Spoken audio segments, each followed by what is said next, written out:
Welcome to episode 61 of the This That podcast, coming to you live from the green couches of truth. This is the first official debut, or debut, I'm not sure how you pronounce that word, interview series, but it's episode 61, so it's going to be streaming, audios, visuals, this, that. And we've got a special guest who is a stand-up legend of Sydney and Australia. He's been in the game for, I'm going to say, between 15 and 20. He's sitting here, so I'll get that right if I redo this.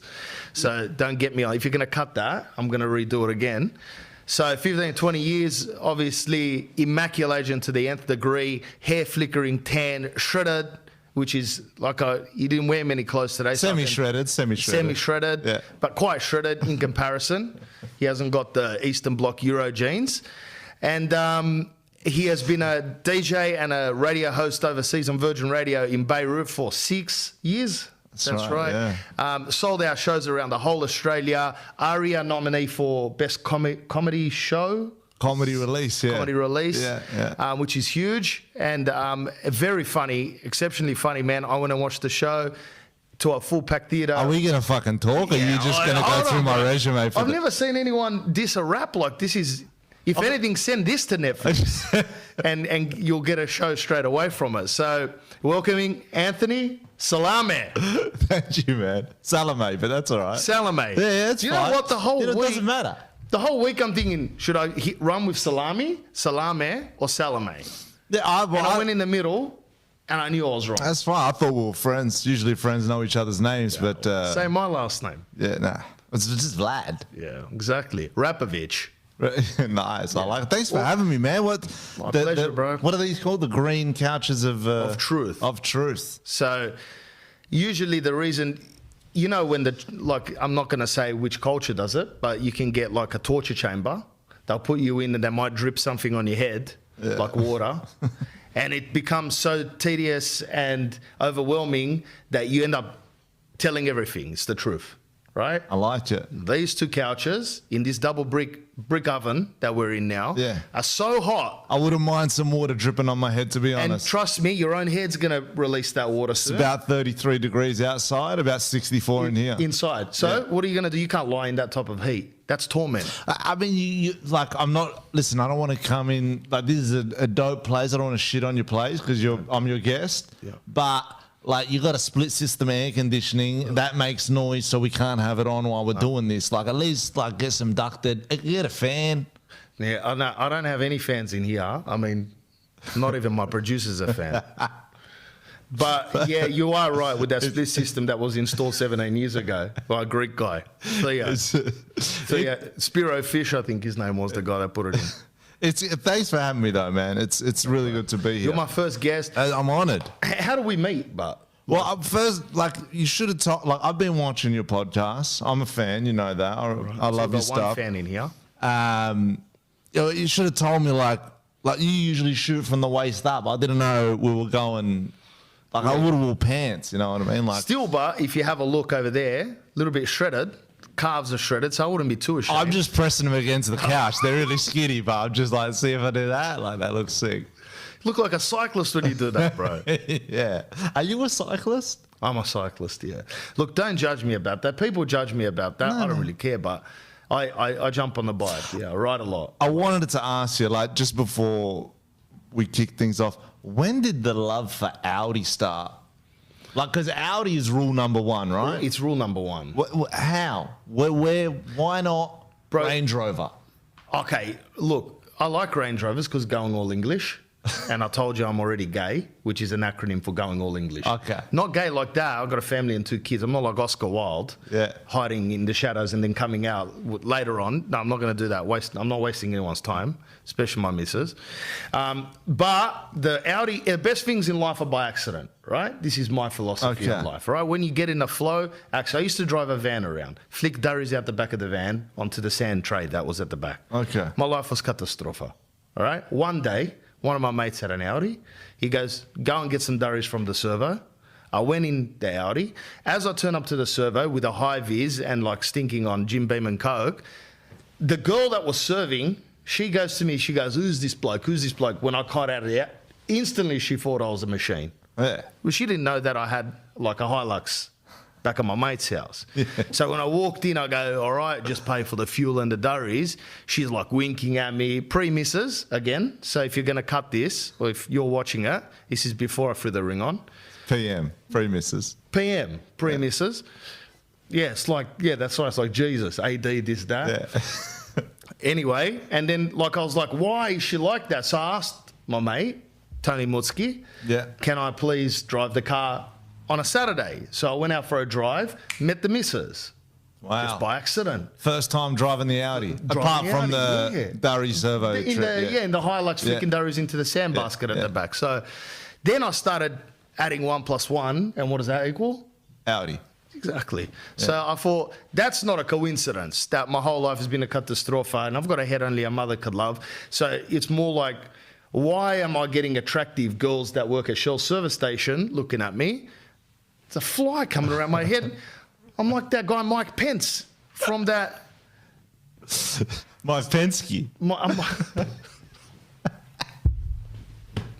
So then I was basically... It's got to be the Audi. Yeah. All right? Because I was still durrying, still a tank, still eating custard tarts, still working on a building site, courier. Yeah. So it must be an Audi. And then I ended up getting real estate, buying an Audi, and everything's been great since then, obviously. Shredded Tan, the podcast. Licking Rivers. Got a missus, kids. I think the Audi was the... What do you call that? It kicked it off. They kicked it off. It started the momentum. Of shredded life. When shit happens in your life, I shouldn't be swearing because kids watch this. Okay. So, what is the rule, by the way? You curse? We don't use the C word. COVID. Okay, yeah, no, I'm happy to hear that, bro. You can say everything else, A, B, C's, D's. But when something good happens in your life, you attribute it to that thing that made it good, like it might be your missus. Like you've been a catastrophe your whole life, hanging out with Dimche, Borche, Yovche, Blagoche, all the fucking chairs. All of them. And then your missus comes in your life and all of a sudden good stuff starts happening. So you put her in a reasonable tier of the reasons why you become a Mac. Okay. Audi was number one for me. I like that. I'm sorry if you've like gone through that before on the podcast, but I don't think I have actually. So if anyone's listening, you know, Audi. I'm not with Merck, Arabic Motor Group. No disrespect, but no shit. I'm Eastern Arabic Bloc Euro. You know what I mean? So if I get in it, they'll go, that guy doesn't look Lebanese. It doesn't work. You know? So some of my mates have AMGs. I'm just trying to be a little bit different, bro. You actually inspired me, like during this whole lockdown thing. You know, no haircut. It's very good. You got that David Beckham look, bro. Half really? up, half down. Yeah, a little bit of greys on the side. No, it's very good. Flickering like at the Paulie back. Walnuts, you know what I mean? Got the wings. The wings, but great hairline. It's not like the Eastern Bloc Euros. We just cling on to it. You guys can have this. You look like a 14-year-old cub, like a bear cub or something. Thank you, brother. Like the perfect hairline.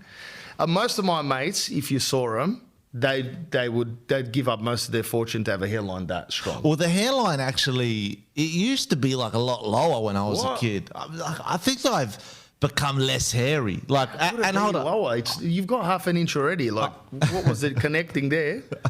Yeah, because the eyebrow, you know, like before I learned how to use pluckers, it was kind of like, it just kind of blended in all together. There's a lot of manscaping going on, eh? You know what? No. No? Nah. It's like when I was younger, yeah, but now, no manscaping. Natural. That's how I'll roll. And that's how all men should roll. I agree. That's how you should roll. You shouldn't be overly pluckering, flickering, too much stuff, or going to those ladies in Westfield that go like that with the thing in their mouth. Are we allowed to say the word man these days?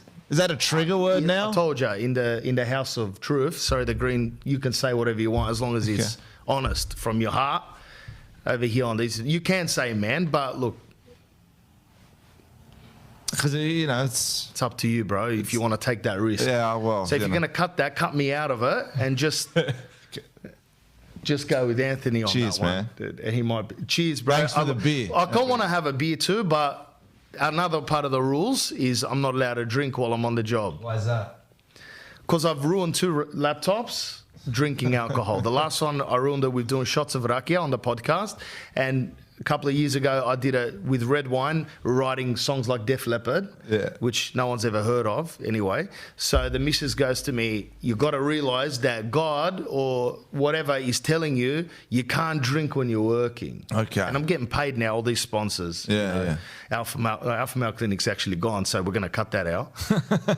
Orange Legal Group, Visual Energy, all the people that have hung on, for the thick and thin, and now we're getting more streams than ABC Kids station at the moment. I love it, man. I love it. Yes, I can't. But as soon as I finish this, I'm going to crunch a couple with you, definitely. Awesome, man. Came prepared, got nuts, because I know the Middle Eastern love nuts. I'd like because you want it now? No, because we're talking. Yeah. I have shit all in my teeth, and no one wants someone going into the teeth, and that's the other thing. What is that? Like, you'll work at getting every bit of CC chip out of a tooth, and you know what the person does afterwards? Puts it straight back in. That's true. What's that? That's like true. You work. No one's ever gone deep for like 40 seconds and then grabbed the tissue. It's always out, back in. No wastage. No wastage. Yeah, God gave us Doritos. Didn't your dad ever tell you that when you ever sitting at the table and there's like there's kids in Africa that would love to have Doritos right now? I actually had. My old lady was more conscientious like that, but my dad was like, eat. Yeah. All right, your mum's been making the spaghetti bolognese for 5.5 hours, sweating. There's no aircon in the house. Yeah. I mean, you're staying true to the game. Exactly. Never forget your roots. And I actually grew up, and this is not a joke, 300 meters from this place. Just around the corner, 300 meters. They've bowled over that shit box now, and they've put a big wog box on it.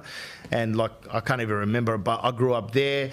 Right across the road was a lebo corner shop, like the classic lebo corner shop with nuts, brother, durries, brother. They offer you a little bit of fruit and veg, figs, shisha tobacco behind the counter, all of that. Long cucumbers. Yeah. By the way, if anyone is struggling to find shisha tobacco anywhere, go to your local Lebanese fruit and veg. Ask them behind the counter. 100% they got it. No, we don't have it, brother. We don't have it. What else you want? Onions? And then he comes back. Could be looked after, yeah. So he was there, and we called him Fazamaza. So that was the nickname, right? Okay. He was a top bloke. That shop has been bought over for units as well, so you can see what's happening. And every time I went up there, he was like a short guy, durry in the mouth. He looked 70 even when he was 40. I'm thinking back now, he's 70 now, but he looked 70 then. And he would have been 40 then, because I was like 5 or 6 years old. Yeah. I used to go with my sister. My dad will go get milk, go get bread. I'll come up here and I'll walk in and he'll go, brother, he called me brother, right? Brother, how are you? What do you need? And I'll say, give me some Wonder White and give me some skim milk or light white. You remember light white? Light white, I do remember Classic light white, milk, right? That was halfway between full cream and skim. There was only a couple of options back in the day. Now, there's 3, right? 3. Full cream, skim, and light white. I'll give you another one. If you get this one, you're my vintage. Shape. You remember Shape? I had the body on the body, bro. The shredded, That's it. And you drink that. It's got 30 grams of sugar in there to counter the fat. They take the fat out. They throw the sugar in. That's how it is. Oh, really? Otherwise, it tastes like shit. Yeah. So they put Shape in there. And I remember my mum going, go and get full cream milk again because this thing's jam-packed with sugar. Yeah. So, again, that's science, bro. That's why I can't believe science, because they change it every few years. Like, that's good for you. And then 2 years later, we've done some research. It's bad. It causes tits. Don't do it. 2 years later, mate, they're changing science weekly now. Weekly. I can't keep up. Go do this. Change it a week later. Go do that. Yeah, that. There's no consistency there, bro. That's why you can't put all your eggs in a science basket. You can't, man. Because these people... And I'm not having a go, so if you're going to cut that, know that I'm not having a go. You can do what you want, I don't care. But if you're throwing all the way in science, they're worse than some of the religious extremists. Because both ways, you forget about everything, every variable, and you're just fixated on your own head. 100%. Don't know if that's the way to be in life, bro. This is what you get on the green couches of truth. Yeah, that's right. And my ass is like a swamp at the moment. Bro, my ass was like a swamp before getting here. Yeah, that's right. So, you're sitting in your car, hatchback, with the aircon on. Bro, I was pumping it. You told me you'd be here 2 p.m. I get here 1:45, being a respectful guest. First guest, I want to make this guy feel relaxed, at ease. Gets me in here at about 3:30. I've wasted half a tank of petrol on the AC sitting out the front, bro. At least invite me and let me sit in with the split system. I can't say anything. Look, you know, when they're on the green couches of truth, you take it like a man, and you can say man there. So if you're going to cut it exactly like that, because I identify as a man in a suit. Wow. So good for you, man. When did you come out? I'm like that. So it's been 30. I'm not going to say the numbers. You don't need to know the numbers. I'm like Elton John out here hiding my age. But you know, it's a long time. A lot of 30s in there. And I would say you've come in rewarded with a pure blonde. Thank you. Yes. Mount Franklin, and 2 immaculate cameras, and obviously a producer that's. You know, have we started? This, I'm sure this is it. I wouldn't want to have to rerun all of that. There was some stuff that I reckon people would like to listen to. Okay, is everything flickering on the Roadcaster? It's all good. I got a producer that's like, you know, Joe Rogan. Yeah. Like that guy. Chinese version.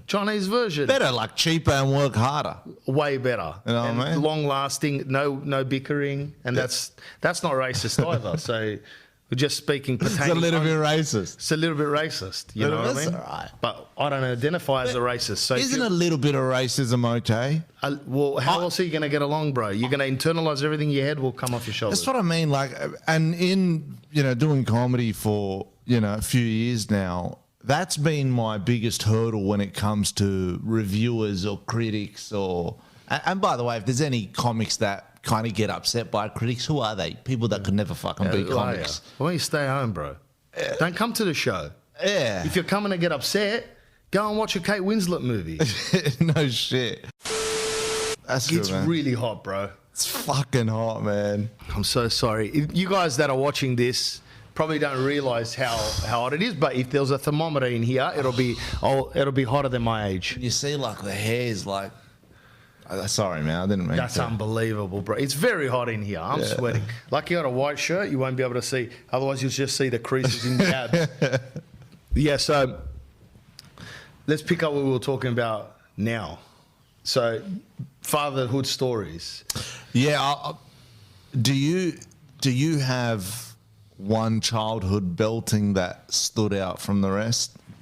Yeah, I do, bro. Like my old man, typical kind of conservative wog, worried about what everyone in the street thinks, let alone the society. Like he worries about. He goes, my reputation is more important than life itself. 100%. So it's like to him, it was like, don't embarrass me, don't talk out of line, don't drink cans of Coke when we go over your uncle's house. No, if they offer you anything, you don't take it. Don't take. What's wrong with you? I fed you at home, you know what I mean? Exactly. I don't want to look like a povo, come in there and then the kids ravaging the peanuts and the boiled eggs and the, you know what I mean? Even though you're going over for dinner, you still got to eat before you leave. You eat before you leave, and then you have minimal intake. But then those wogs, they'll come in and they'll go, oh, hello, how cute, you're growing up. Suckish Coca-Cola, right? Which is, do you want Coca-Cola?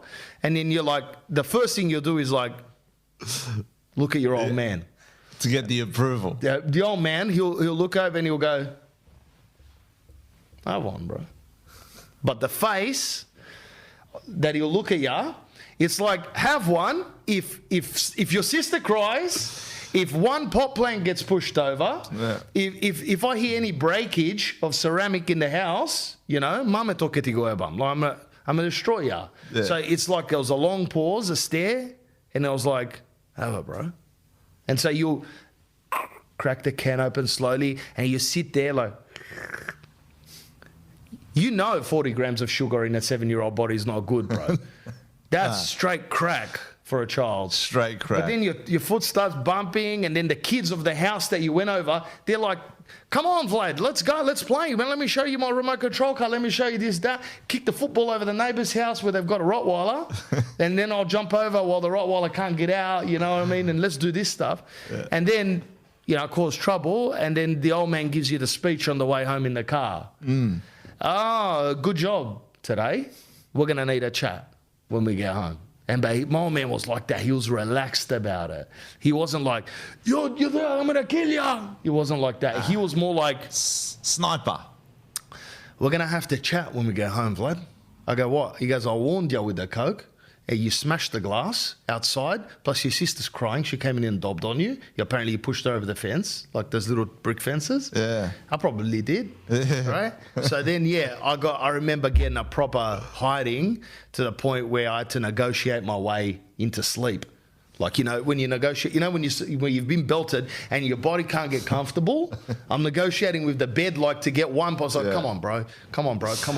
And then after like 7 minutes, you go, yeah. And he goes, stay there. And you're like, you negotiate it, Did your dad have did he have a belting technique that he'd usually or a fear technique that my old man had to go into his room, get on your knees. Oh, that's tough. And put your hands out. He'd get his belt. He'd give one whack on each hand. Yeah, it's like a teacher. Yeah, old school, man. That is old school. My old man would be more like, he would give you the preemptive, you're going to die teeth crunch.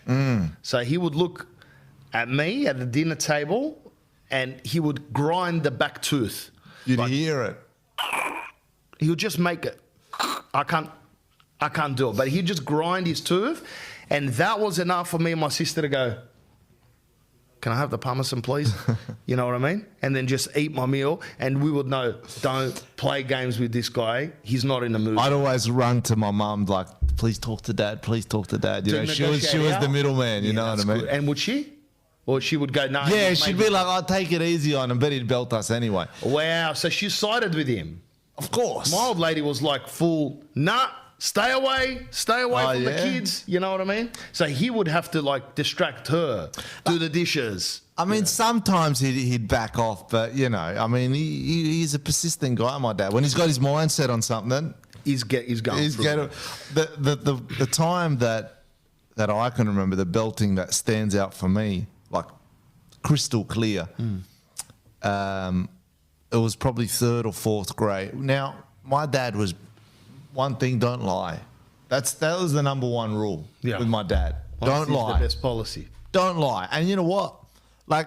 He's got a good point. Yeah, right? He does. Very good point, bro. Don't lie. So, even the littlest lie, doesn't want to have a bar of it. Wow. One morning, my dad was big on having breakfast. Couldn't leave the house to go to school until we had breakfast. So he worked late night, kebab shop, right? Glenelg Beach. Lettuce, tomato, onion, brother. Lettuce, tomato, onion, garlic sauce. Yeah. So he'd be asleep when we leave school in the morning.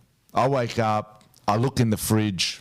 There's no milk there. I'm running a bit late. I see there's a crushed up milk carton in the bin. I'm like, I'm just going to school. Skip it. I go to walk out the door and all I hear is, Anthony. And I turn around and my dad in his singlet tucked into his undies, half asleep. And he says to me, did you have breakfast? And I said, yeah, Dad. He goes, what did you have?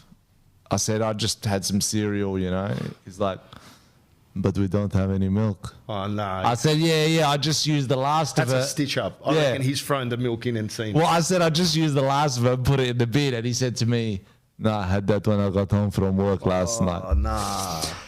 That's a classic stitch up. That was exactly what my brain said. Oh, nah.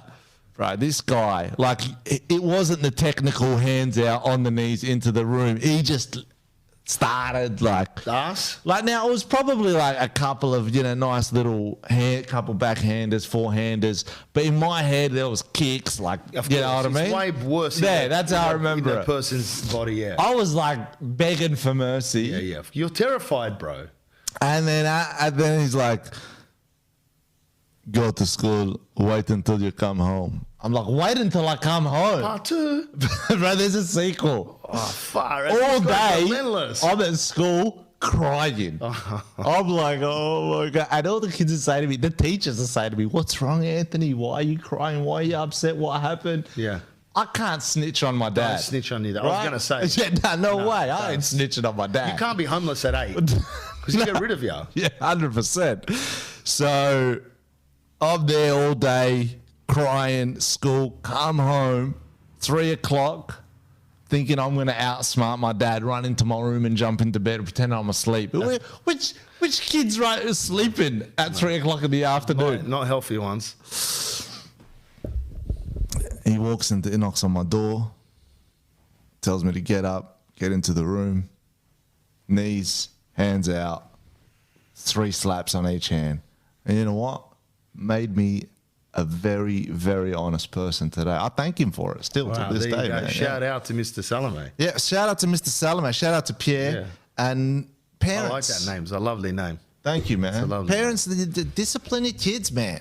Yeah, you need some structure and boundaries. Otherwise, don't bash them. I'm not encouraging to fucking, I find with my daughter and my son, I flicked my daughter on her wrist, right? It's my daughter. So if you're going to come up to me and if you want to take her away, then you're going to have to pay everything. Preschools, she likes, the blue yoga, your ABC Kids subscriptions. I think that's free. Disney Plus. So if you're going to cut that, you got to cut everything, including the FBOS card, Don't just have a go because I flicked her on the wrist once for being a little shit pushing her brother over, She needs to know her boundaries. What does a dog do when you start pulling his tail? It doesn't come negotiate, lick you to death. Might give you a little, you know what I mean? You go, that's enough. Don't touch the dog again. Don't pull him by the tail. That's Defense mechanism. That's right. You got setting a boundary, bro. For sure. The best way I've worked to negotiate with my daughter, my son's too young, he's only a year and a half, she's 4 now, is to set something that she enjoys and loves, to say she'll get more of that if she works in an immaculate agent way, wrap, stitch, plug, tan, shredded, Audi, the whole thing. But if she goes John with the Ford, you know what I mean, flicking durries, having a 1992 Falcon, reducing commission rate, you know what I mean? Door knocking signboards that are at the front already signed up with me. Yeah. Lying. Scheming. Do you like takeaway? Then I'll stop. There's no more Bluey, bro. You can't watch Bluey. The next morning she wakes up, Daddy, I just want that little bit Bluey this morning. And can you make me jam and peanut butter? I'm like, there's no jam and peanut butter. There's some crackers that your mum eats, some keto crackers that a parrot from the Amazon wouldn't eat. And you're not getting Blue either. You're going to watch the Macedonian news. Yeah. Do you ever take away air conditioning from her, like a little bit of a Guantanamo Bay torture camp that we're experiencing right now? Bro, I told you that truth doesn't come easy. You have to get cracked with the belt, free on each hand. I feel like Tony Montana in the concentration camp, just fucking sweating like, the fuck is this shit, man? Like, it's fucking poor. And you can do the Tony Montana. We had that cut out before. So your favorite movie of all time? So that's gone? Is it your favorite movie? Yeah, that's gone, Tony. No. Favorite movie of all time is Rocky. I was gonna say Rocky 4. That was for. All right, I'm gonna. Is that when he beats Mr. T? No, that's 3.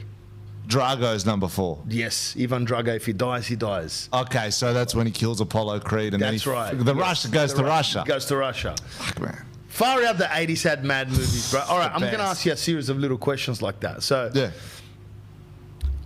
favorite 80s movie when you were in the 80s?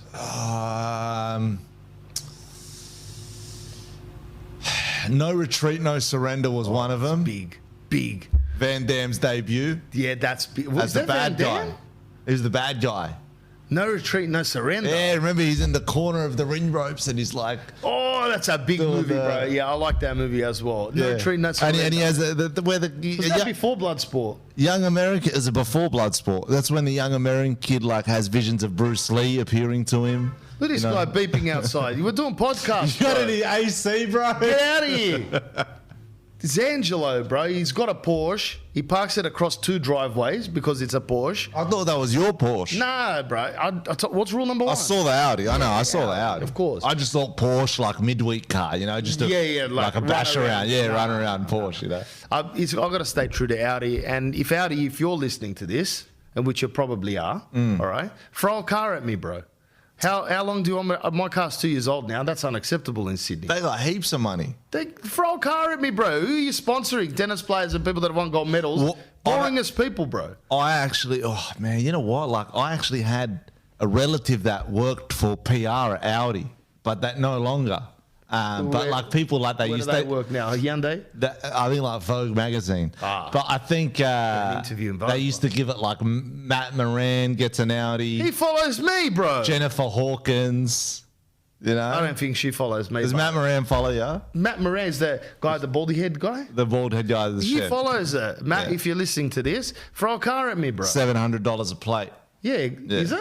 Oh, you're having a laugh Like, now. What are you putting on I've there? been to ARIA. They bring you out the plate with good food, but they bring you out a knife and a fork, bro. Just give me the fork. It's like 1, 2, 3 in. You know That's what I right. mean? Like, why you Don't give me the even bring knife the for? plate. Just go straight in your mouth. Bring the waiter with a fork ready That's for your it. mouth. Just one spoon. It's like they Yeah. do the aeroplane like when you're a kid. That's right. You know what Do I the mean? aeroplane straight in my mouth, and then wipe, and then go and give me a $700 bill. For the price of it, exactly. For $700, you should be feeding me.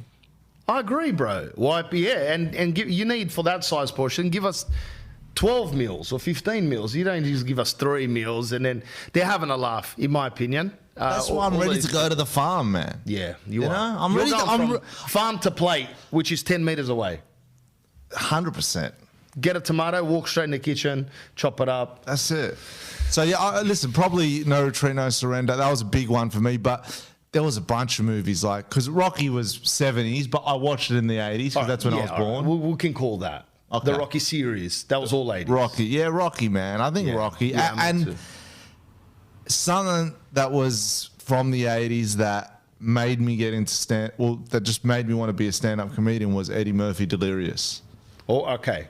When did you first watch that? I was I was still in Adelaide, so it would have been before the age of 11. So maybe But the swearing, bro. older brothers. I have 2 older brothers, so I was like into everything they were into. Right. You know, Were they punching durries?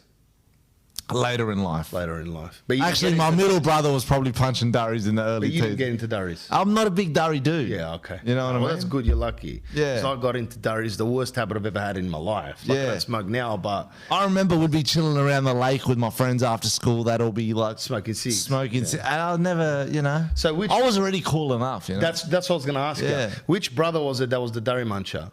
My middle brother.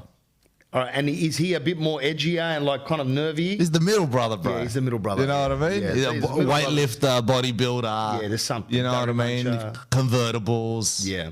You know, now I'm married with 3 kids. Oh, he's all right A now. Mac, like, you know, as you know. Yeah, but probably doesn't smoke durries now. no durries. Yeah, so you know what I mean? you trade that in for the kids. I flicked the durry literally out the window, and if you're going to cut this, I flicked it on my land. So don't send me a $200 or $20 fine. I thought you were going to say you flicked the durry and it went back in the back window on your kid. The Audi.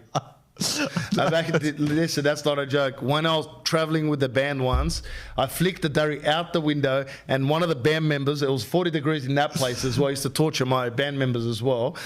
He had the van door slid open, and we were like just cruising like through Brisbane City. Yeah. And I was like, out the window, and I flicked it. The wind came back and landed in his lap. He had little shorts like you, and it kind of landed, and it wouldn't get out of the crevice of his like short next to his leg. Yeah. It burnt like a ring, bro. He had a blister the next day.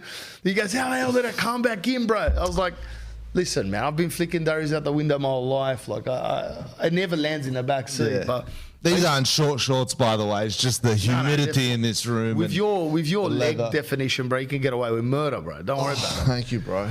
So what was but that- what were we talking delirious, about? delirious, Delirious. So I remember watching this. I was at my cousin's house, and that they were watching this, and I'm like, what the? Like, I didn't even know what stand-up comedy was back then, and this is probably late 80s, early 90s. So stand-up comedy was not especially in Australia, it wasn't a thing. You know what I mean? It wasn't like, oh, there's stand-up comedy shows on telly or. Right. So I saw this and I'm like, people are, you got thousands laughing. People are going to lose it. Lose it. Yeah. I love that. Yeah. But it's true, but Yeah. People are going to lose it. people are going to lose it. That's the best tagline ever, man. It is, So, yeah. It's better than Rove, say hi to your mum and all that kind of shit. Yeah. Rove was all right. But It was all right. Yeah, but I'm saying the tagline's better. people are going to lose it. Yeah. But it's Just true. more passion, you Yeah, know. when they see it, they're going to lose it. Yeah. Yeah, all right. Anyway, so you saw it at 11. I saw it at 11 and I got a copy on video cassette tape and I'd come home from school every day and watch it. Like literally every single day I'd come home, I'd put on Delirious. My mum for the first 6 months is, what's this fuck, mother, fuck, you know, because, you know, Eddie Murphy. And then after 6 months, she was like, how can you watch the same jokes every single day? But I was obsessed. Yeah. That's what you like with everything you love? You get really into them? I was, like Chicago Bulls, Michael Jordan. Same. Eddie Murphy. With the same vintage. Yeah, same. Then the next thing that kind of made me love comedy and just kind of understand that there's several people out. I thought Eddie Murphy was the only comedian in the world when I saw this. I didn't know that this was a career. Yeah, neither did I. He was the funniest bloke. I used to go through my brother's cassette tapes, both of them, you know, hip hop and, you know, 90s hip hop, Rex and Effect, Public Enemy, Naughty by Nature, you know what I mean? NWA, all that stuff. Yeah. And I found this cassette tape, had no name on it. I put it in and it was Andrew Dice Clay. It was a live show. Right. And once again, I just heard this guy going, hickory dickory duck, this bitch will suck on my cock. And people just losing their mind, you know? And I go, this is what I want to do. You knew then? Well, you thought, I'd love to do that. I didn't think I could do it. Right. But yeah, that was like my first introduction to stand-up comedy, you know? That's quite early, 11. Yeah. I think I watched it at 14, and I was blown away by it. Like, and this story, honestly, I was in a caravan park in Nelson Bay. And you guys holidayed in caravan parks. Caravan parks. Love. Do you do that same? Nah. Never? Well, you guys hotel, motel, holiday inn? No, hotel, motel. We drive from Adelaide to Sydney straight. There's no stopping. I stay at my grandma's house in Sydney. What's wrong with it? Caravan park? Caravan park. I thought you were ethnic. No, we did, bro. My man was trying to be different. Okay. He kept the bashings, but he went to caravan parks. Like, you know, 1 foot in, 1 foot out. At least he kept it real. He kept it real. So we'd go into Pajero, right? And we'd go there. And I had a girlfriend. I was 15. I was 15 years old. She was my first kiss. She was a bit of a ganger, so I'm going to say that. If you listen to this, Rachel, you dumped me in a week that we were there, and you left me for this guy called Jay and broke my heart right there, right? But I found Eddie Murphy incidentally in the same week. So who cares about you if you're listening? You know what I mean? You probably work at IGA. Anyway, so I was dating her, right? And she was like, at 15? 15. You're dating? 2 weeks in a caravan park, you always find a little ganger. Okay, right? yeah, I get you. Because it's insular. Yeah. Right? So who's there? And it'd be like a little gang. She was 16. Yeah. But I was a big dude, right? Yeah. Like I'm now 104 kilos of pure strategies. Like I was then maybe 84 kilos. Yeah. You know, I was 75, I don't know what I was. But I was skateboarding, that. I broke my arm. I broke my right arm skateboarding. Well, I mean, 80 kilos at 15 falling off a skateboard. That's right. You're going to fucking break something, man. Exactly. I'm a Cook Islander, basically. No, Samoans break the concrete. I broke my arm. You broke your arm. So, shout out to the Samoans. Shout out to the concrete, bro. And anyway, she was like, oh, you break your arm. Oh, my God, let me take you to hospital. I go, you don't even drive, bro. You got a scooter. And your old man's over here, he's had 6 beers, it's 11 in the morning. You know, he used to just sit at the front porch of the caravan. So he's a light drinker. Singlet, durry muncher. This episode of the This That podcast was brought to you by our sponsors, and I'm going to give them a shout out right now. Visual Energy Signs. Hello, Visual Energy. Burek Brothers, which is the best Burek in Sydney and Rockdale. Angel Grove Collectibles, rare collectible toys, Pokemon, Teenage Mutant Ninja Turtles and all of that.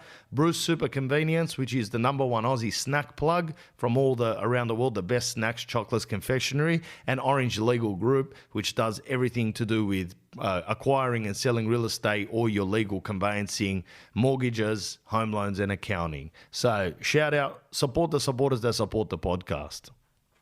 First time I watched Delirious, I was in Nelson Bay in a caravan park, and as I was saying before, I had a girlfriend called Rachel, and that's her real name. So, as I said, if you're watching this, thanks for breaking my heart, and good luck to you now. And then she took me to her caravan. She goes, come to the caravan. Her old man's at the front on the little cement slabs that they have, on one of those beach chairs that had like the yellow-coloured thing. Plastic strips. The plastic strips, right? You got the equivalent of Kmart back then. And he's sitting there smoking durries, drinking beers. And she goes, Dad, this is Vlad. And he goes, G'day, Vlad.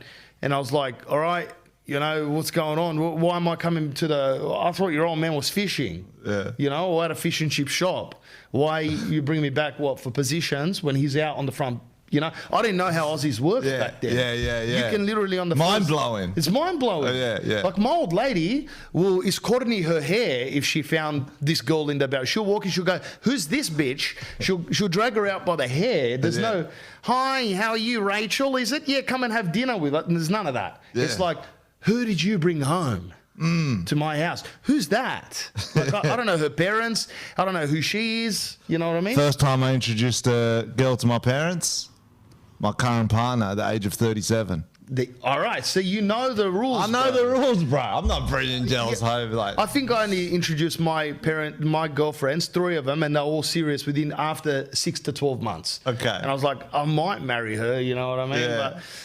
But anyway, so I walk inside, I go, I don't think it's a good idea when Troy is here, your old man, she calls him Troy. Oh, is that his name? Yeah. That's a good Aussie name. Troy, like Troy Brackett or something like that. You know what I mean? He's a descendant from like the British tribe that comes over here, you know, and they set up Maccas and stuff. So when he's out the front punching durries, having a nice ice cold Carlton draft. Now we go inside. I'm nervous as shit. I'm like, this guy's gonna come in here, shave my head, and she's like, "Dang, he doesn't care, bro. Just kick back, you know, kick back." My brother Brad, he's gonna come back. I go, "Who's Brad? Why are you warning me before you put me in this can?" And she's like, "Brad's all right. He's 18 years old, football player." I go, "I'm a 15-year-old skateboarder with a broken arm, and there's an 18-year-old football player coming back. Those guys don't take lightly to some guy trying to rub your ass over the top of your sports girl pants." Now, at the age of 15, are you like? I mean, forgive me for being naive, but like, I was a little bit of an innocent kid, you know. Very didn't smoke durries. I didn't, you know, innocent. I smoked durries. Strict Catholic family, you know what I mean? Like, I was innocent in the female department. Yeah, right. Yeah, me too. And I've got a soft heart like that. I don't like to take advantage of anyone, right? Especially if I can't see a future. With her. I could see a future of 2 weeks with this girl. Yeah, right. It lasted 1 week. You can tell that your wife watches these. That's right. Yeah, 2 weeks, honey. This was a long time ago. This is mid-90s, late 90s, whatever it is. So don't come at me and say that I've been doing this stuff. Even once like my a cavoodle. That's like, yeah, the cavoodle. Even once my missus got the shits with me because I dreamt of pounding someone else. And when I woke up, I told her the story like an honest bloke because it was hot in my house. Not an honest bloke, a stupid bloke. Stupid bloke. Yeah. A lot of stupid people are honest. That's right. And then I was like, this happened, and I threw a doggy style, and then this and that. And then she goes, go with her, bro. Let her put up with your shit. I go, it's a dream, babe. Like, it's a joke. It's a dream. And she goes, no, who wants to listen to you? Who cares? You can go with her. So the missus can get jealous very quickly from a story. So this was way before I met you, all right? So I went in the thingo, and she goes, do you want to watch a comedy with me? And I was like, what is it? I'm not interested in much, you know. I want to go surfing, skating, and maybe pashu, tongue kissing, this, that. You were really trying to blend into the Aussie lifestyle, totally. Surfing, skating. That's who I grew up with. Okay. Right? That's why the hair's still here. The flicker, the vestige of the Aussie kind of upbringing is the hair, the skateboarding, you know, guitaring, this and that. Yeah. So she puts on Eddie Murphy. Delirious. Wow. Right? And I was like, it's respect, Rachel, respect. Respect to you, Rachel, you know what I mean? Like, I don't know where I'd be without you, but she put that on, and I was thinking to myself, who's this bloke, you know, coming out look like in a red condom kind of that.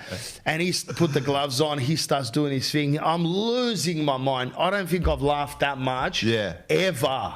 And then the next day, like a junkie, I knock on her door at like 8 in the morning, right? Troy opens it. He looks a bit dusty. And he's like, what do you want? And I was like, is Rachel here? And she goes, no, she's with Jay. Those 2 dweebs from Penrith that are in the other Caravan 7C. So I go to Jay's place. right? And I knew Jay because he was a skateboarder. Okay. And I knock on his door. How long had you been at the Caravan Park at this stage? We're 8 days in now. So I've been dating you're her for actually holidaying at a Caravan Park. full holidaying, bro. Like it's like a movie, The Castle or something. Why are you guys denying yourselves your ethnicity? Who holidays at a My old Caravan man's like a Park? self-loathing wog. He hates it, right? You know, like he's trying to escape it. He's trying to escape it, you know. Yeah. I don't know why. I don't know why. But look, Nelson Bay is very woggish. So It there's is, a lot of Greeks, a lot of Massos, Croats. They go there. They like to get free lunch from the ocean there because it's heavy with fish. So they go in there.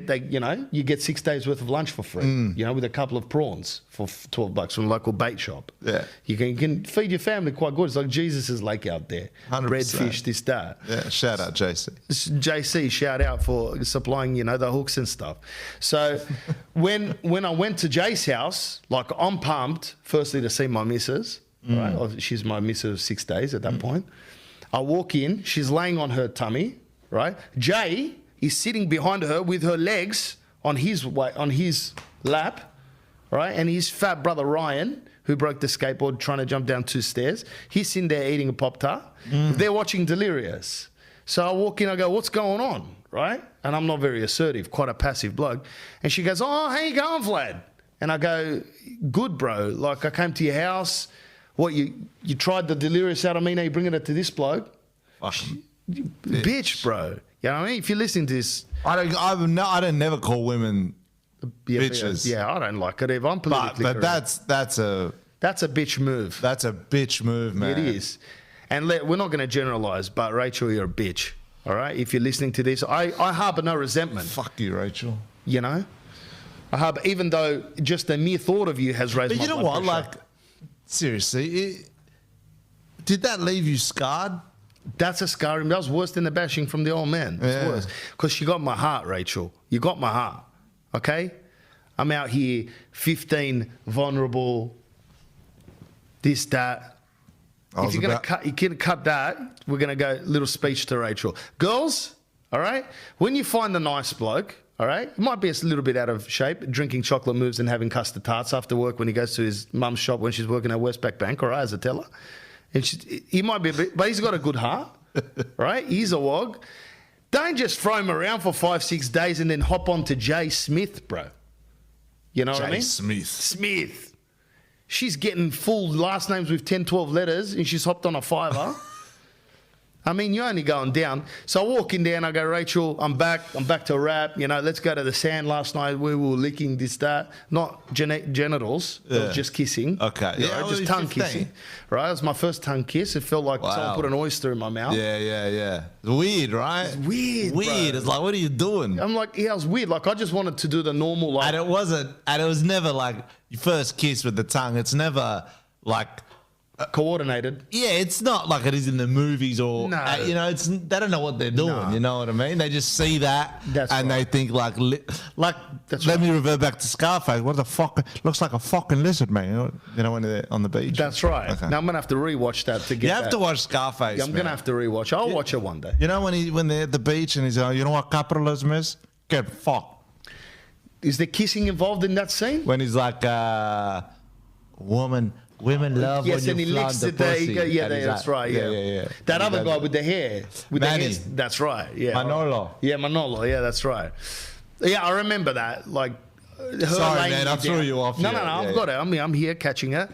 So I remember her throwing the tongue in. So the next day, I was like all pumped up. Yeah. Obviously, at 15 years old. Ready for more tongue? Yeah, I want another tongue, like round 2, She gives me, I go walk in. I go, what are we doing? We go back to rap, And she's like, oh, no, it's okay. I'm just going to stay here with Jay. And I was like, this is how much I was obsessed with this comedy. She just dumped me and told me that she's about to go left with Jay. And I go, all right, can I watch the Delirious with you? And she goes, yeah, take a seat. So I sit next to Ryan, the little tank, and we sit there. He was younger. And we sit there, and I kill myself laughing for an hour and a half. And then I left, and I just cried afterwards because I had got dumped. And I told my mum, and my mum goes, who cares about a little bitch, Like, my mum's got my back, I knew she was a little bitch. I knew she was a ganger, and then she made me feel a little bit better. Yeah. But, delirious.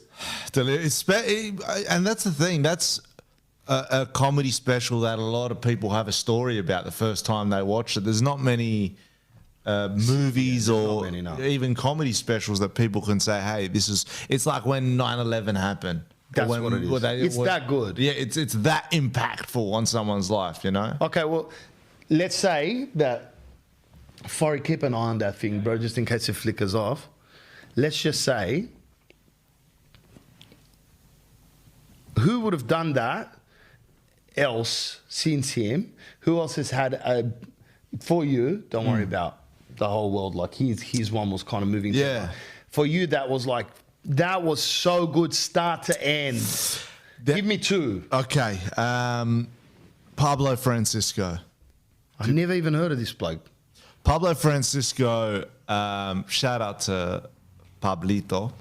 Shout out Pablo. You know Gabriel Iglesias? Yes. Gabriel Iglesias looked up to Pablo Francisco. He was the original guy with all the voices. He used to do voices for Family Guy. He did the This Summer, you know, like the movie. Yeah, right. That and then kind he'd of do stuff. that bit on stage. He'd do that on stage. Like he's got this famous bit, Little Tortilla Boy, you know, with Arnold Schwarzenegger. Come on, you get that. I think I've seen the that. tortillas, you know. I think I've seen it, yeah. Anyway, Pablo Francisco, YouTube him. This guy was the first comedian to ever go viral on YouTube when YouTube had just come out. Right. So I saw Pablo Francisco and I'm like, this dude is fucking phenomenal. Right. And he was. He was one of the biggest comics in the world. Sell out all over Europe, Australia. And right. Well, when the first time he came out to Australia, I said to my manager, I'm like, I want to open up for this guy. And luckily enough, I got up to open up for him. It was... You got the gig? It was like a dream come true. Yeah, I did like 7 minutes before his shows, and I did the whole Australia tour with him. Did you hang out with him? Hung out with him, became friends. At the end of the tour, he said, if you ever come to America, hit me up, come jump on some shows with me. And I said to him, I go, I'm going to hold you to that. He goes, I'm being serious. About 6 months later, I organise it with my management. I go, I'm going to head over. I'm going to hit up Pablo. I hit him up. He said, come stay at my place in LA. Went, stayed at Pablo's place in LA. Sick. And did a 6-week tour. Houston, Chicago, San Francisco, New York. With him? With him, opening up for him. Oh, he had a tour then? He was a touring comic. Always. Always. He's kind of slowed down. He's not doing it. That's the thing about America, bro. You can tour all year. You'd do 7-8 shows a weekend. Can you do that in Australia? If you're Carl Barron, Will Anderson, you know. What about yourself? Like, is there enough places that hold comedy that you can constantly be... Oh, yeah, don't get me wrong. You could gig every night. If you want. If you want. Yeah, like, you know, you can gig every night, but you're probably gigging at, you know, maybe the Comedy Store, which is the premium club in Australia. You'll gig there for a weekend, but then you might not play there for another month or so. You're going to be doing pubs. You're going to be doing little clubs. You're going to be How long's your set when you gig, like, at the Comedy Store? Headline set's like 15 minutes. The shortest set you'll do is 7. Usually, wow. Yeah, 15 minutes. That's a headline set because it's a showcase kind of show, you know. Right. Comedy Store, hands down, best comedy room in the country. One of the best comedy rooms in the world. I mean, I've played in Canada, America. The room, the way it's just perfect for stand-up comedy. It is good, yeah. Also, did you play the Comics Lounge in Melbourne? No. Okay. Next door. That's another great room in Australia. But some place, the Lithuanian club. And shout out to Vin, Vic, Vil, Vib, Vin, Vic. Yeah, so from Lithuanian club. The bloke just gave me the keys to the theatre. That's how Lithuanians roll, man. Honestly. And he goes, look it up when you finish 3 days and then 3 days again, just the keys. Was Joey O'Reilly working there? Joey didn't come, bro, but maybe he would have been Seki if he came over there, you know what I mean? I just heard a little bit of Joey. Oh, yes, a little bit, bro. But Pablo Francisco, for me, well, he was such a big influence on me. When I started comedy, I was an impersonations guy. When did you start? What year? Probably around 2005, 2006. I actually started in theatre, doing theatre shows. I did a production at the Enmore Theatre called The Godmother. It was a one night only, sold out at the Enmore. The dudes, a couple of the guys from back then, Pizza, Rob Shahady and Tahir, they came. They asked me to do another theatre show called From Lebanon with Love. Right. We toured Australia for a couple of years. It was a bilingual comedy. Right. We played to over 30,000 people bilingual? around. Like you half Arabic, half English. just mixed into your show, or Yeah, it wasn't stand-up show. It was it was a play. It was a written play. So when do you speak English and when do you speak? My character mainly spoke English. I did one other character that spoke a little bit of Arabic. But that was... So this is before I'd done stand-up. Actually, you know what? That's a lie. First time I ever did stand-up, open mic at the Comedy Store. I think I was about 18, 19 years old. I said, I want to give this thing a try. I invited the girl that I liked who was working at Foot Locker with me at the time. Yeah. And she brought her friends, invited my brothers, my friends. I had 5 minutes of material. I said, this is fucking hilarious. I'm going to be the Australian Eddie Murphy. Right. Did about 2 minutes, died in the ass, didn't even finish my set. Didn't do it for a year. So that's called bombing for anyone. That's called... I don't know how it feels to be a stand-up comic, but... That's complete bomb. I didn't even finish my set. First 2 minutes was good, but... It's terrible. Terrible. What, did you just shit yourself? I shat myself. Yeah. Couldn't remember my jokes. Yeah.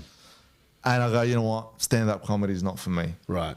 That scarred you. Scarred me. Yeah. That's scarred me. Like Rachel with the dating. I didn't date for several years after that. Yeah, I don't blame you. Yeah, I didn't date. Same thing. I didn't do stand-up for several years. There you go. And then I was doing this show From Lebanon with Love, and we were playing theatres, Enmore Theatre, 1,300 people a night. So my fear of audiences was gone. Right. But the director of that show was Tahir.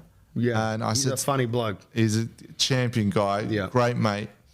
And I said to him, I've got these jokes written down on paper. I just want you to tell me what you think. He said, listen, I've got a gig on, it was at Carlingford RSL, I think it was. He goes, in a couple of weeks, do 5 minutes before me. And the rest was history. That's it. It worked. That worked. I killed. Right. Now, I say I did kill back then, but if I look at those jokes now, it's... In my humble opinion, when I came to watch you, when did you, April? In April, May, yeah. Right? Yeah. You sold out the Comedy Store. I did. You had a couple of nights there, Couple of nights, yeah. From start to end was immaculate. Thank you, brother. Like, it was Audi. From start to end. And me, like, I knew that you were good, right?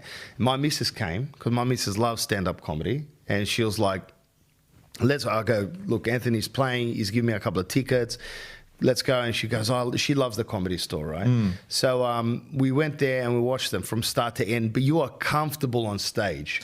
I'm more comfortable on stage than in real life. Look, I stutter here. You said that to me, bro. I stutter here. I stutter. I hesitate when I talk. Like what now? Like sometimes I try and grasp for the words, you know. I'm trying to grab at them, you know. The mind is a crazy thing. It is a crazy thing. When I'm on that stage with me, the microphone, I've got everyone's attention. It's just like, let the good times roll. Right, yeah. And you were doing good. You had everyone's attention for that whole time. I keep looking over here just because... It's cut out about four times. It's cut out 4 times. It reminds me a lot of Lebanon, man, when I lived in Lebanon, you know, like power would cut out, no AC, you know. Unbelievable. So... But, I don't want to next time you come, bro, I'm going to have aircon, Gyprock walls in here. I mean, probably a little fridge instead of having, like the beer that he's currently drinking, if you cut to that thing has got to be about 30 degrees now. It tastes like shit. It tastes like shit. But it was very nice of you to offer me a beer, so I'm going to be a good guest and Drake said drink it. I think it was Drake or Snoop Dogg. We started from the bottom, and now we're here. We are. And now we're still at the bottom. We are. We're still literally starting from the bottom. Like, you know when you go started from the bottom, now I'm here, you know? I'm starting from the bottom right now, and we're here. Yeah. So I just added it's good to be here. Added 2 words to it. Same song, slightly different meaning, you know what I mean? But yeah, I was the impersonations guy. So I looked up to Pablo a lot. I used to do like Arnold Schwarzenegger and come on, get out of here. Like that's just watching That him. was your thing back then. Yeah, but he would do... Lots of laughs. Yeah, it killed the crowds. Not much respect from other comics though. Right. Other comics saw that as hack. Right. You know, musical comedians, impersonators. Let me ask you. Me, I don't. Who's paying you, but? Huh? Who's paying you? Exactly. Yeah. You know, but that's shout the out thing. to the people that listen to us, all right? And comics that think we're a hack, well, not you, but, you know, just because I got sunnies on, bro, I mean, let's battle. I'm ready to rap. I'm fucking ready to I'm roll. ready to rap, bro. Um, Let's go. If so you, that was a little bit of a. if you think this is shallow and you think the strategies aren't deep, bro, we can meet on the street and battle if you want. Yeah. I mean, comics are ready to go, and I'm ready to roll anytime you like. But the Audi's full of petrol most of the time, premium 98. I Yeah. never put E10 in there. I'm more of an E10 guy. You're an You got a Yaris out there, you know what I mean? Well, horses for courses. That's it, man. So I'll leave it at that. And yeah, man. So I mean, Pablo Francisco, and I don't know. Like There's another like comic. I wasn't- that you go, bro. That to me is the king. Eddie Murphy for me, because that's just the dude that. What about I look- working comic now? Still active. Bill Burr's got to be up there. Yeah, I love him. Bill Burr's just great. Yeah. Just a great storyteller. And he's a harsh critic as well. I watched that guy, John Jeffries? Jim Jeffries. Jim Jeffries? Yeah. If you're listening to this, Jim, like for us on a set, me and Anthony, I don't know. I was in Montreal with him, but we didn't do a show together. he's a very funny bloke. Very funny guy. A lot of yelling, a lot of telling, and like Great storyteller. Great storyteller, and that's I think cornerstone for a good comic because he can tell stories forever, you know, like whatever. But Jim Jeffries is good. I was with the JJ stuffing up the Jim and the John, right? But Bill Burr, and what about Dave Chappelle? Dave Chappelle's good. I've always loved Dave Chappelle. Big fan of the Chappelle Show. Have you watched the latest movie that he put out? I did. It was all right. It was funny. There were funny parts. But in it's there. more, he's starting to get a little Listen, bit. I don't like to shit on other comedians. Yeah. And I would not. The special is not worth shitting on. It was a good special, but I special. feel like it was just trying to He's pushing defend the other specials. Right. You know what I mean? The whole special was to defend the other special. Yeah. You know. Right. And maybe that's why he called it the closer. You know what? And the dude's an artist. Yeah, he is. He's not. I personally think that Dave Chappelle's going to go in. I don't know if it's going to be politics, but he's going to be some kind of leader You for his reckon? community. I think so. I think he already is. I He's think a cultural kind of leader. he is a cultural leader. He really he sets the he's got a boundaries. pump of durries. He makes it. He pumps 100 durries a set. You've got to stop smoking durries. If you want to be a politician, you got to start acting like one. you know, but being lying and not smoking. when I went and played San Francisco at the Cobb's Comedy Club, the workers there told me, I was asking them which comics have come through and who do you guys love and whatever, and they told me that Dave Chappelle, when he played Cobb's, I think he sold out. This is going back 12, 13 years maybe. He did a weekend at Cobb's, and then every single staff member there like tipped him $100 at the end of the weekend or something. Like no comics really do that, No. Well, not that I've heard of. But cool story. Is that cool if we can just jump like this? Yeah, Talking bro. comics. When I did I was Just talk. That's the whole thing about that. I was lucky enough to do Montreal. I was very young into comedy, like 2010, I think this was. That's where I met Jim. I was on a show one night. On my show, it was me, Bill Burr, Jimmy Carr, Earthquake, hosted by Rich Voss, he's a New York legend. Rove was on it. Where's this? What club? In Montreal. Montreal. Comedy Festival. Montreal Just for Laughs Comedy Festival. Right. Yeah, they show that on TV. It's a big stage. And It's everything. an invite only. That's sick. Comedy festival. 2010. It was like You're a young dream in come your- true. I was you're in my young, bro. 20s. It was a dream come true, right? It is. Now looking back, I fucking cringe at the material I would do back then Right, because of course, bro. You're better now. Yeah. You get better and better. totally. Except music artists, I think they get worse and worse. I agree with that. Yeah, first album's probably the best for nearly every First artist. two. Then sometimes they go through like 2 or 3 shit ones, like I found, and then they'll do a cracker. Yeah. Again, for some reason, one of them has a near-death experience, Yeah. or his missus leaves him. Yeah. You know what I mean? And he writes a whole album of how like she was a demon, or you know what I mean? Or his heart's broken, like maybe Rachel again. If we're gonna say Rachel, I'm gonna write an album about you one day. You know what I mean? But at the moment, I'm still healing the soul with comedy. Yeah. You know what I mean? So. But I agree with you. Artists do get shitter. Comics get better. Comics get better. They do. Why do you think that is Life. the case? Life gets. Am I premature in saying this? Life gets harder as you get older. So you need more material. Yeah, you have to hold families, you together. have kids, you go through more shit, you have heartbreaks, you have ups, Way more downs. comedy and all that. And you do it more. Like, you know, right. since then I've been on stage maybe 5,000 times, if not more. Jesus Christ, bro. Well, I don't know, maybe less, I'm not sure, But but it's a lot of times. a lot of times. Even if you do 10% of that's a lot. So, yeah. I've done 10 shows. Well, how many? I mean, over the last 15 years, there's been a lot of times. A lot of shows, yeah. But Favorite show of all time? Before you go on to that, and then you can continue. favourite shows in sitcom? Is that what you mean? No, your favorite show Oh. you've ever done in your life, ever. Oh, man. Like where you killed start to end, crowd, venue, whatever. My favourite show wasn't when I killed start to end or whatever. It was actually Melbourne Comedy Festival, couple years in, maybe 5-6 years in. 8 people bought tickets to my show because you're doing shows every night there for a month, 6 nights a week.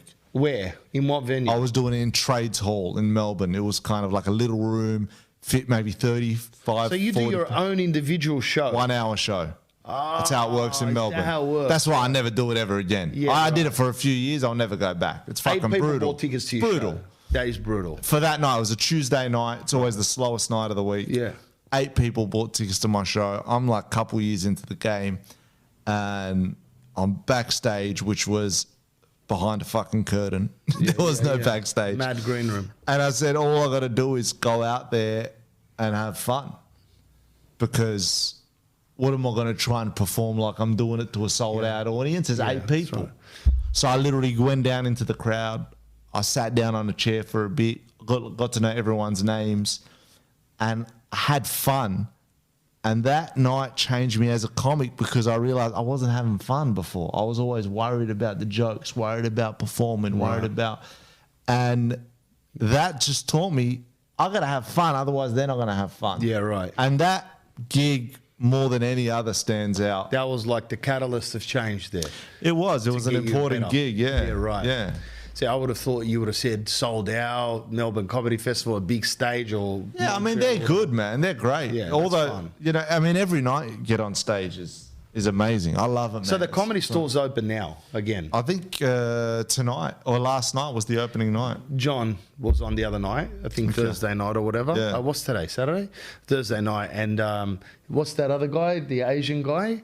Not Ronnie Chen. Chen? Someone Chen? Aaron Chen. Aaron Chen. Yeah. He was on as well. Aaron Chen's funny dude. Yeah, he's a funny bloke. Shout out to Ronnie Cheng as well, my homeboy. Ronnie, I don't know who he is. Ronnie is He hold on He's- before you go. Has he played at Emmore opening Yeah. up for like touring comics before? maybe, but like people are opening up for him these days. Like Ronnie, yeah, he's huge, huh? You know, Ronnie opens for Dave Chappelle on his tours and Yeah. stuff. Like that's who he opens for. Yes, that's right, yeah. Like if he's going to open for someone, it's Bill Burr or Dave Chappelle. Yeah. Ronnie is one of these unique comics where, you know, 15 years in, you're still new to the game. Right. Ronnie came onto the scene. I remember I'd been in comedy for maybe 2-3 years. This guy came onto the scene and became a fucking star in 12 months. Wow. Within 18 months, he was selling out Town Hall in Melbourne. Like, the guy's a phenomenon. He's a freak. He's that good at it. He's that good. He works his ass off. Yeah. And he got offered the gig on The Daily Show overseas. I think, Forry, well, you're telling me that. Yeah. Yeah. And he's a good dude, man. And he's a good dude, yeah. Good dude. So Sick. he's doing Marvel movies now, and he was that just what you in that work on? Shang-Chi. He was in that new Shang-Chi movie. Shang-Chi. Yeah. So Is that a superhero? that's the superhero. Yeah, Shang-Chi. Yeah. Is that a guy or a she? I think it's a guy. It's a guy. Is it a guy? Yeah. Can I say that? Yeah. Can I ask you? Or he's genderless. Maybe he's gender fluid. Yeah, all right, bro. Come in, bro. Come and say g'day. Oh, hey, man.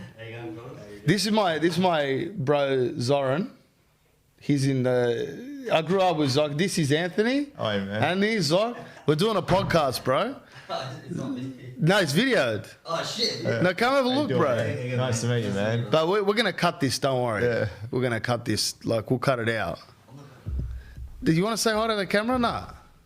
Nah, you guys go ahead, bro. All right, we'll meet you outside. Yeah, we're gonna have it just a little bit more and then cut it. I'm not dressed up for the occasion, bro. You're looking alright, bro, with Steve Irwin's shorts. Yes, who we're talking about? Shang-Chi. Shang-Chi. Yes, all right. So that set was like a pivotal point for you. That was a pivotal point. And it's, you know, comedy it's been a blessing, man. I mean, you know, I've done a lot of different things, but I got to meet some great people. Like that night I was talking about in Montreal, I did that set. And I don't know if you know Jimmy Carr. You're familiar with Jimmy? He's Very got that funny. famous laugh. Yeah. Is that the guy that's really fast? He's the quickest. The quickest dude runs around, little British With comebacks, yeah. Yeah. Oh, is he tall or short? No, you're thinking maybe Michael McIntyre. A little short guy that's like pumped up on drinking cans of V. Like he's got a lot of it. Runs around. English guy. Michael McIntyre. Yeah, right. But Jimmy Carr's the comeback king. Like he's a roaster and Okay. Anyway, so he came the hub of Montreal. Everyone stays in the Hyatt Hotel. Well, back then it was the Hyatt. I think it's the Hilton now or something. But the next day I'm walking through the lobby of the hotel, and Jimmy Carr stops me and goes, "You know, that was a great set last night." And I'm like, Jimmy Carr just fucking stopped me to say, and as a young comic, things like that, like you couldn't even think in your mind that things like this would happen, you know? What are you 5 years in at this point? I was maybe, 5, 6 years in. But then again, you know, I've met some people that I was disappointed with. That were like... Not even a comic. I opened up for LL Cool J at the Enmore Theatre. A comic opening up for this rapper? Yeah, because like I had some Snoop Dogg material, and you know. All right, whatever. you're kind of that way, yeah. Like, you know, I'm into hip hop and whatever. Yeah, So yeah. the promoters asked me, do I want to open up for LL Cool J? I'm like, I fucking love LL Cool J. yeah. Of course I want to open up for Mama LL said Cool knock J. you out. Yeah. Mama said knock you out. Something like a phenomenon. Yeah. Good stuff from the 80s, 90s. You know what I mean? I loved him too, bro. I need an around the And he was shredded. girl. Yeah, He was very shredded. He was very shredded. Yeah, I Steroids, remember, hashtag. So I opened up for LL. Well, before I got on stage, I'm waiting backstage, and I remember the rappers, because it was me hosting the show, and then I was introducing a couple of rappers that did some stuff before him, and then he would come on as the main act. So we're waiting backstage, and these rappers are telling me how much they love LL and how much of an honor it is for them to open up for him. And straight away, he's got like this female tour manager that comes backstage. She goes, "All right, everybody, LL is about to come backstage. Nobody try to say hello. Don't try to shake his hand. Don't approach him. Let him." And I thought, this guy fucking think he's Prince. Yeah. Like, You're not Prince, bro. You're not Prince. Yeah, you're not Prince. like Prince, MJ. Yeah, all right. I'd Don't touch accept them. it. Yeah, don't touch him. You know? Even Bowie, don't touch him. Okay. Yeah. But Or that guy from Queen, yeah. The guy with the teeth. Freddie Mercury. That's right. Yeah. So this shit me. Like, I thought, you know, not even for me, but these rappers, this is the guy that they look up to. That's right, It's bro. an honor for them. And this guy doesn't even want to, like, Nah, he's like, he's too good. so they say to me, no swearing on stage. I got on stage, I'm like, how's everyone fucking feeling tonight? Like, I had the shits. Why would you not swear, bro? You're at a rap concert. It's LL, man. Well, it doesn't swear? He doesn't swear in his... Ever? Well, now he does clean shows, apparently. I think that's NCIS. Yeah, more money. cash as well. Yeah. You know? So, but that was kind of, that rubbed me the wrong way, you know? I just, Yeah. so So you and I lost the respect. What do they for him. say? Never meet your heroes, you know? That's what they say, That's man. what they say. And not in this like case when like children meet me and they go, you know what I mean? He's a little he's not as shredded as he looks on the camera. Yeah. You know, so they can get a bit disappointed. You know, but who cares? I just give him a sticker and say, get out of here. Go get a life here. Go get a chopper or something. But yeah, all right. I would definitely agree with not meeting your heroes. I've met certain, like when I used to play in a band, and thanks for asking. When I used to play in a band, you know what I mean? I'd meet band members that were doing big things, right? And Can you drop names? I dropped LL. no, you dropped LL. Like, nah, I can't be. I actually can't be. They're all out of bands now. Okay. You know what I mean? So there was no one like that everyone would know. This is like now you're in the comedy scene. Someone's kind of killing it. Okay, He's all doing all the spots everywhere. You think he's a legend. And then you see him in 10 years' time and he's starting to be, you know what I mean, a chartered accountant. You know, or, you know what I mean? He works with his old man at the fruit shop. He's delivering bread for TikTok. You know, or he's a courier like me. And no disrespect, shout out to the couriers. Hey, man, I used to I've delivered pizzas. I've delivered dry cleaning. Yeah, but that's all in shows. You've pretended to be these people. No, for real. In real life. The last job I ever had, job apart from entertainment, was delivering dry cleaning in the city. Right? Did you enjoy that? 27 years old when I stopped. Did you enjoy that? Yeah. Yeah, all right. Because I was going to drive the van off the Harbour Bridge. I told you I had to deliver tomato sauce to that Supreme Pizza place. So if you're listening to this Supreme Pizza, bro, you're the reason why I got into an Audi, and you're the reason why I flicked the durries and all of that. So I had to hit the end of like looking out into the sunset and wanting to drive off the bridge. I couldn't hack being a courier, bro. The level of stress. I'm driving, got a long neck of beer in between my legs, rolling durries with one hand, steering with my knees, just so I can maintain the traffic, the stress, the time, that beeping machine that beeps to pick up something, go and pick up roses, give it to a receptionist. Oh, you were like a full courier. Full courier. Yeah. It's a very stressful job, bro. I wouldn't recommend it to my worst enemy. But yeah, I used to meet band members, and if they were like touring and they thought they were sick, you know what I mean? Then you'd meet them and they were smug, bro. That to me is a turn off. Yeah. I don't mind if you're a bit of a weird genius and you're just kind of awkward and all right, how you going, bro? Cool, sweet. You know, you walk off. But if you're like smug, I didn't. Like not even a hello. Nah, like you're not even acknowledging the people that are opening for you. That's right. There was no thanks. It was like, and then you'd ask them, do you mind if I borrow your amplifier so I don't have to lug that huge amp that you can see over there off camera? Like that thing's 42 kilos, pull my lower back out, get sacroiliitis from taking that up to some shit. What do you get? Sacroiliitis. What's that? It's the first Greek guy that got his lower back done. Sacroiliitis, shout out to you, bro. You know what I mean? And then you lug this shitbox up to the worst place run by a bunch of purple head hipsters in Newtown, and then you take it in and they give you $7 and a jug of beer to play. You've been practicing in this place for the last 12 years. And then you meet the guys, you go, no, we're playing with the Leopards, for example. Yeah. And then some dweeb walks in and he's like, he comes in, he's like, there you go, man. You know, there you go. And you go, oh, man, what's happening, bro? Thanks for having us on tour. Yeah, sweet, man. And you're like, yeah, so where'd you guys go last night? We're just going to go outside, have a durry. And then they'll congregate their little band and you try to talk. This is not everyone. There's particular people that are like that. But it was like never me. And then afterwards I sit back and with my boys, I'll be like, bro, it's so smug, bro. Like, it's not a good vibe. That's why rule number 8 is don't be smug. Especially with is that rule number 8? It's rule number 8. Don't be smug with 2 Gs. I think that, I mean, listen, I'm not aware of, I know rule number 1's Audi. Between 2 to 7, I don't know what you got going on. Shredded tan, hairstyles, Licking Rivers, suit, socks. Don't be smug. Thank you, brother. Socks. I mean, what's this with men with no socks, man? Exactly. And I thought, look at you. You even bought like your little cousin's socks. Oh, yeah. See, but you can see them, you know. But I don't like sock. The men that say, I'm wearing sockets. No. Oh, the ones that you can't see. That's worse. That's way worse, bro. No man should ever say the word socket. No, even cigarettes shouldn't happen. We should be smoking cigars. Or ciggies. Ciggies. Don't put an et at the end of anything, bro. My mum's name's Huguette. It's French name. I just call her Hugues. She's like little Hug. I don't even say it. It's a French name. Your dad's got a French name as well. Lebanese, man. We were dominated by the French. Were you? Yeah, they came, they stole all our gold, pretended like they set our country up and fucked off. French pricks.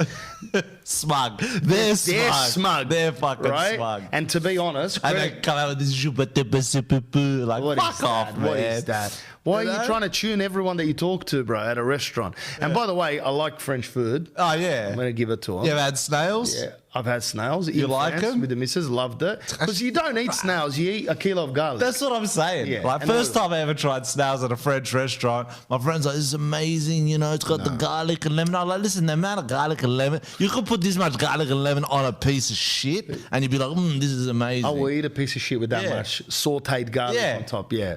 But this, Drizzling that much olive oil, you can. didn't you feel like a little bit, like you want to? Yeah, a little bit. But I was like with the missus, half drunk. Yeah. We're on our honeymoon. I've been eating worse things during the day, if you know what I mean. So when I go there, after I've munched out everything else, I go there, have that. It's perfect, bro. That's like having a sorbet. It's a mouth cleanser after that. You know, on a hot summer's French day. My missus loved both meals, bro. You know what I mean? She's enjoying both. Shout out to my missus. Yeah, so Yeah. Shout out to my missus too. I haven't seen my missus in 18 months. That's this too much. fucking C word. all right, and hold She's on. in Canada. You're still wrapped with her, but long term. Still rap, man. I'm a solid dude. She's a solid girl. So. That is unbelievable. And, So, okay, and if who's you're moving wondering, where? they're fucking blue and got gravel rash. That's it. It's like a grandfather clock down there, Fucking hell, man. ticking along. Tick tock. You know those huge grandfather clocks? Yeah. My mummy always wanted a grandfather clock. She got one, and it nearly fell over once, bro, and killed a cat. And she had to put it in the garage, and my dad had to drill it to the wall. Like he's putting rivets, those steel plates. It look like shit, dude. It's meant to be in an Aussie family where all the kids have moved out at 16 because they can't hack their kids. Yeah. And they go away, go and live with Troy. Yeah. Get away because they move out very early. Not Jay like and us. Ben. We stay till we're 50 if we can. 100%. It doesn't matter. You move out when you're married. You move out when you're married. Or engaged. Like when I moved overseas, it was like a weird thing for my parents. Like, hold on, you're not married. I'm like, listen, I've got a job overseas. I can't do it from here, So Yeah, but if you could, they would. Yeah. these days you'd be zooming your job. You know what I mean? If it was 10 years ago or whatever. What's going on with the fucking world, man? I know. Listen, I don't know how long we've been going for. I don't know how long we got left, and I don't want to go into a rabbit hole. And I'm not going to drop the C word. Don't drop the C word. But what's going on with the world, bro? This is not. I've got to say, bro, people are allowing it to happen. I asked this guy to do a podcast, and he goes to me, yeah, no worries, bro. I listen to your podcast. It's a Mac. It's helped me get shredded. It's helped me get, tanned. He doesn't have an out. He's got Toyota Corolla, you know what I mean? It's a bit disappointing. But he goes, I'll do it. And then I go, all right, cool. When I'll lock you in, what date? And he goes, send me a Zoom link. I go, where do you live, bro? He goes, Bondi. I go, I'm 12 Ks away. What do you mean Zoom link? Jump in your shit Corolla, all right? I don't know if it's shit. It might be new. ABS, airbags, the whole Bluetooth, Apple Play. AC. Unlike some other places. Yeah, no, this is a piece of shit, this location. So I'm not going to allow that. So if you want to come on the podcast, come unless you're a famous comedian from overseas, and then we can do that. I get that. But, If we're local, people don't even want to shake your hand anymore. yeah, but we've allowed it, bro. It's us. Not me. Don't blame anyone. You got to blame individuals for believing the hype. That's first thing. That's one. Two, it's being afraid of making their own decisions. Yeah. That's why there's this shit that's going on. One guy loves vaccine. He'll prefer vax his ass if he can. The other person hates vaccine, and now they're not mates anymore. Yeah. What? Like, why are you doing that for? The government doesn't like you, bro. Listen, I just want to say this. I'm glad you dropped a tear in there. Because if you didn't drop a tear. It wasn't worth come here. Yeah. It was. So tear is a shout out to my father-in-law who cannot say two. He only says tear. Is that where the inspiration's from? Mate, come past the tear. That's where it came from. So yeah, people always ask, but it's a very. I don't know why he says tear like that. Something happens and he says like a glitch in the matrix. You know what I mean? Yeah. Now listen, I'm not trying to be like stereotypical or whatever. Like I know we're sweating here. Your producer. He's Asian, he's sweating. If anyone comes in here, they're going to think it's an Asian sweatshop. That's all I'm saying. My audience and I'm supposed to laugh. I'm not part of this, bro. Like, you know what I mean? I'm trying to get sponsors out here. Start a fucking. I'm trying to get. I'm Manscaped. hallucinating, bro. Give me Manscaped. I'm hallucinating. If Kim Jong Un, no, it's not Kim Jong Un. If Xi Jinping from China, the president, you want to sponsor me? Hey, he's say the that? Can I president. say? He's the president of this country. You better watch what you say, bro. Sponsor me, bro. Throw a few sweatshops my way. Like at least profits from them. I don't want to be a sweatshop. What do you call it? A slave labor camp guy. I'm totally against that, but I'm not against cash. 100%. Well, that's going to be gone soon. That's part of the. And you'll allow it. I've been tapping my iWatch constantly now. Nah, see, I don't know. I'm not with that. I'll pull out cash. Everywhere. The more people that do things, I'm part of the resistance. yes. I'm old school. Yeah, and yes, You know? But hasn't your country been through wars and civil wars and stuff like that? So you've naturally inclinated to kind of, that's very recent, bro. You don't just lay down and say yes to everything like the Aussies who've had a really mad time the last 200 years. That's right. You know? Is it 200? How old is this country? 200 also. Forrest is so hot that he's standing up to try to cool himself down.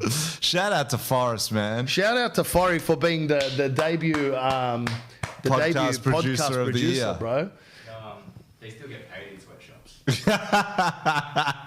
That's so Asian, bro, to say that to defend the sweatshop. Well, did that come out of the mug? So he still got. Forrest has basically just said, you know what? It's not that bad. Yeah. They get paid. They're my people. Who cares if it's 70 cents an hour? But yeah, man, I got to say, like, I've been to Houston, Texas in the summer. I've been to Dubai in the summer, and this room is fucking hotter. We're going to wrap it at that. We're going to wrap it at that.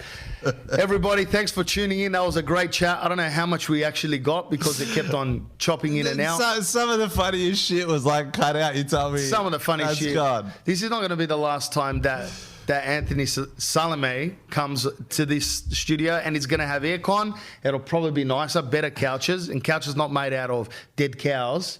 That's too hot for this room. And my calves will be looking more a Mac. Yeah, you might even get a wax, bro. Who knows? Nah. No. Yeah, that's we don't do that. We're not of that vintage. No. We're not gonna. So I want to thank my very special first guest on a This That podcast. I'm honoured. Anthony Salame. I'm honoured, brother. Thank you. Thank you, man. Appreciate it. All right, that's a wrap. Wait, can we do a rap together? Yeah. Ready? 1, 2, 3. Wrap. Hey, why are you cutting it already? I've got to reveal the bloke. I thought you did when you. Nah. Sorry.